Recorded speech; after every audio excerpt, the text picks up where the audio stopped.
નમસ્કાર દર્શક મિત્રો, તહેલકા ન્યૂઝમાં હું મેઘા અગ્રવાલ આપનું હાર્દિક સ્વાગત કરું છું. આપ જોઈ રહ્યા છો તહેલકા ન્યૂઝ. અંકલેશ્વર રાજપીપળા માર્ગ પર કેમિકલ ઢોળાતા અનેક વાહનો સ્લીપ થયા. સદનસીબે જાનહાનિ ટળી.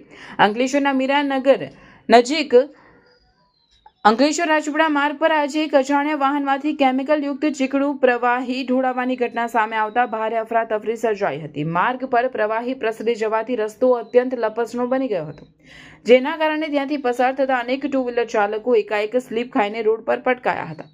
આ દુર્ઘટનામાં સદનસીબે કોઈ જાનહાનિના સમાચાર પ્રાપ્ત થયા નથી, પરંતુ વાહન ચાલકોમાં ભય અને રોષનો માહોલ જોવા મળ્યો હતો. પ્રાથમિક અનુમાન મુજબ પસાર થઈ રહેલા કોઈ ટેન્કર કે અન્ય વાહનમાંથી ઓઇલ અથવા કેમિકલ લીક થયું હોવાની શક્યતા છે. આ ઘટનાને પગલે વાહન ચાલકોને ભારે હાલાકી ભોગવવી પડી હતી અને અનેક લોકો નાની મોટી ઈજાઓનો ભોગ બન્યા હતા. સ્થાનિક રહીશો અને રાહદારીઓએ તંત્ર પાસે તાકીદે આ માર્ગની સફાઈ કરવાની માંગ કરી છે, જેથી ભવિષ્યમાં કોઈ મોટી જાનહાનિ કે ગંભીર અકસ્માત સર્જાતા અટકાવી શકાય. રિપોર્ટર રવિ સૈયદ, અંકલેશ્વર.